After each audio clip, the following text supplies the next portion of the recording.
Humanity in the world stands at the threshold of the greatest change it will ever encounter.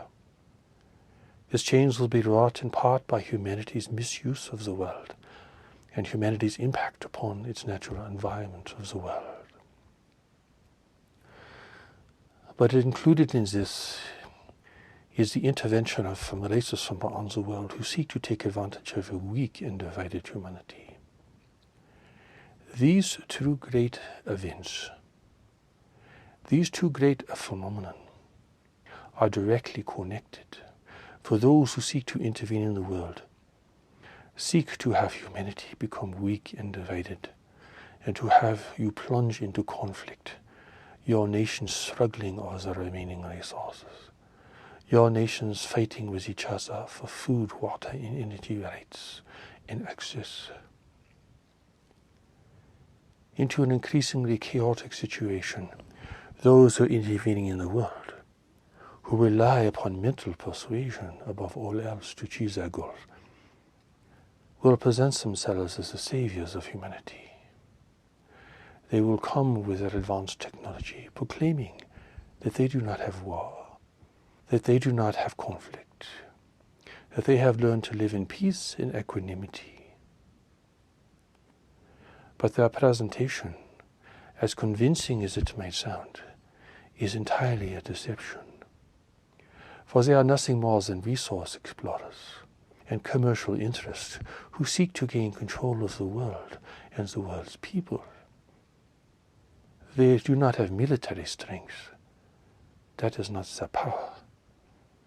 They do not have vast armies. They are not going to come and take the world by force. For this they cannot do.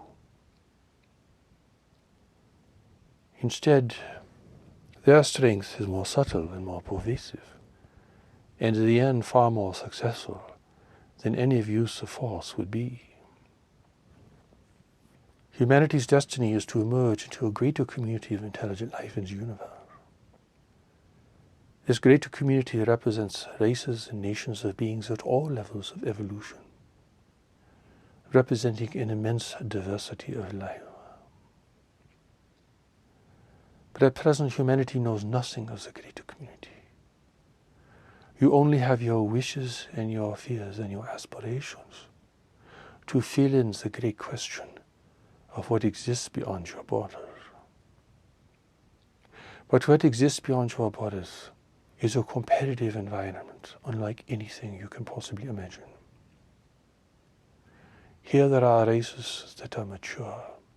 Here there are races that have learned how to gain what they need without the use of weapons and force. Here races have realized that the strength and the power of the mind in the mental environment is far more effective and far more constructive than trying to exert influence through weaponry or by physical force. Humanity only has an inkling of what this greater power may be. And indeed, this greater power is known to you. It has power and influence in the mental environment. In the simplest of forms, it is represented by a parent's influence over their children, or a government's influence over their people, or a merchant's influence over his or her customers, trying to persuade people to do what you want them to do, and to not do what you do not want them to do, to persuade them to be compliant, to pacify them, to direct them, and to control them. While this influence in the mental environment has very positive applications, what you are facing in the greater community poses the greatest threat to human freedom and sovereignty in this world. This threat is even greater than environmental decline and the wasting of your resources. Those such things will have immense consequence on the quality of life and the quantity of life within your human family. You are encountering the interventions from beyond the world have far greater consequences for the future and the destiny of the human family. At present, even your most educated people still think you live in isolation.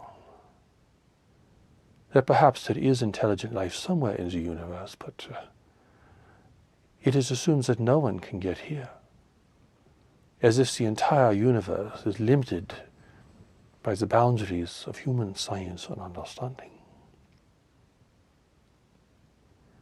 And indeed, you have lived in isolation for so long that it represents the entire context of your understanding of yourself, the context for your philosophies, your religions, your theology, and your social structures. To encounter then the greater community, particularly forces from the greater community who seek to intervene in your world for their own purposes, that represents not only a great threat to your freedom, but also a great shock to your awareness, to your beliefs, to your assumptions. Even your belief about God will have to go through a radical change here.